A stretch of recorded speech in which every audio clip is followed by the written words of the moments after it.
Despite the great and certain worldly rewards for staying healthy and fit, they are not the sole or even the main reason to seek and embrace the habits of good health. The greatest benefits to health are found in the mind and spirit and soul of the seeker. Being a person of strong character is the best prescription for a sound mind and a sound body. If you are a person of strong character, you will promise yourself that you will achieve your goals or what? It doesn't matter, because you never consider that possibility. You have made a promise and you're going to keep it.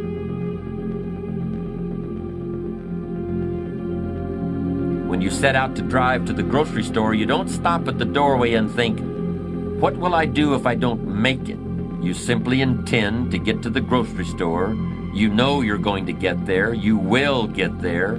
It's simply assumed.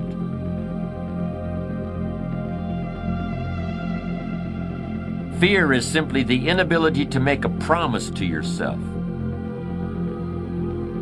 It kicks in when you start thinking about all the bad things that can happen to you on the way to your destination. And before long you're thinking, wouldn't it be easier just to stay home? Isn't it safer to just stay in bed? Isn't it better to pull the covers up over my head? When you were learning how to walk, you made a silent promise to yourself that you were going to do it. It may have been scary at times. You surely stumbled again and again. Tears surely fell from your eyes, but no matter. You didn't even think about that. Each time you fell, you forgot about it as soon as you regained your feet, because you had promised yourself you were going to walk across the room. And you did it. How long did it take? Who cares? You did it.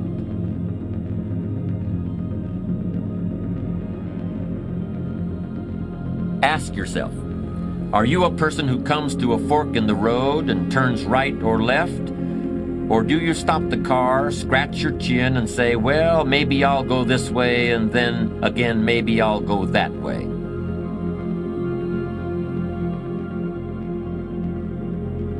And in the end, you go nowhere. Are you the kind of person who comes to a decision and puts it into action? Or are you someone who says, well, maybe, but then again, maybe not? Having to is a lot stronger than wanting to.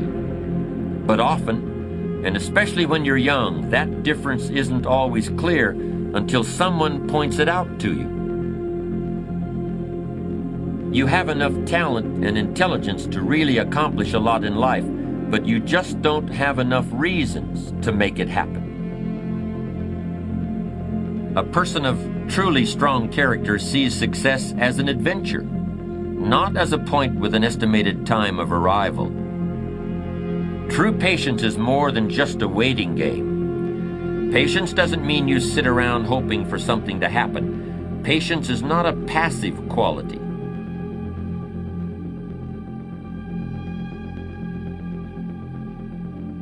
Sometimes patience can mean doing something else entirely, thinking about another venture, taking off in a different direction, while you give events a chance to run their course. Impatient thinking can lead a person into some very big mistakes. You have to lose your life in order to find it. If you have your health, you have everything. Lose your health, and there isn't enough money in all the world to make life good or to make you feel like life is worth living.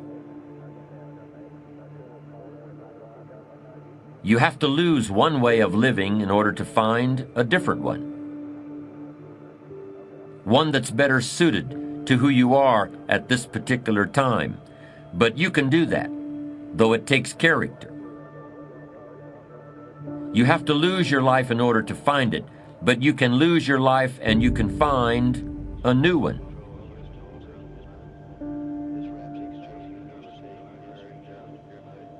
A healthy attitude.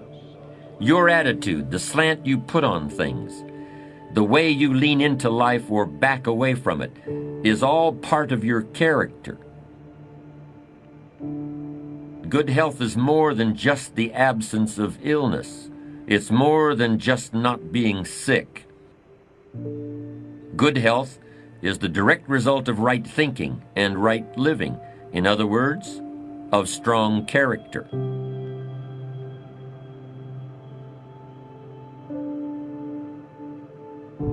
Anybody who does the same thing every day, year in and year out, with no break or vacation, is probably in no position to even know whether he or she is in good shape. You can't know what you have until you leave it, or lose it, or get something else. You just can't sharpen your mind like a pencil so it comes to a fine point but always gets shorter and shorter until it's worn down to a stub and has to be discarded. Remember, every dream is a vacation.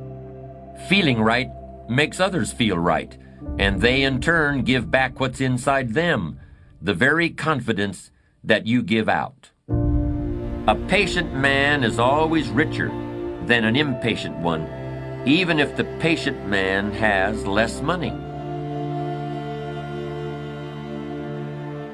A patient man is always richer than the impatient one because the patient man can always afford to wait.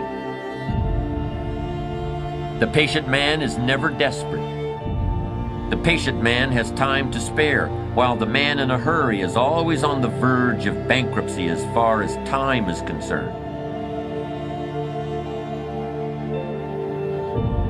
In any situation you can think of, impatience is a source of weakness and fear, while patience is substance and strength.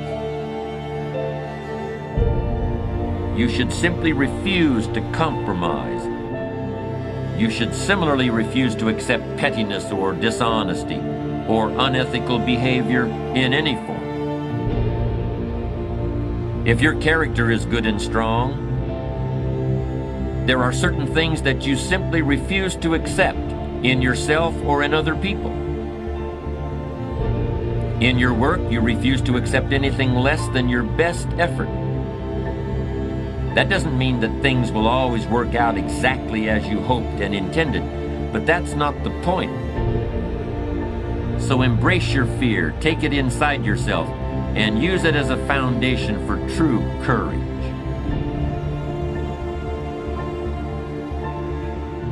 There will always be variables you can't control, but your effort level should always be maxed out regardless.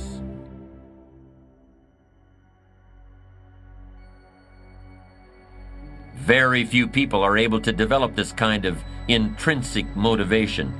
That's just an axiom of human nature. Let's suppose that there's a vast, hugely powerful force that nobody can withstand. And this immense force is always active and in furious motion. It never rests. It's like a slowly flowing river that can eventually carve the Grand Canyon out of solid rock. Now, in trying to achieve your life's goals, would you prefer to fight against this great force? Would you want to struggle against this mighty power that has all the odds overwhelmingly in its favor? Or would you rather enlist this great power in your cause and make the inevitable work for you instead of against you? By the way, time is that great power I'm talking about. History proves that time is the strongest ally you can possibly have, no matter what the odds against you or the level of adversity you're facing. Time gives strength to those who have it on their side. Why would you ever choose to fight time when you could have time on your side? Who wouldn't want to harness the great river of time that flows through all of life?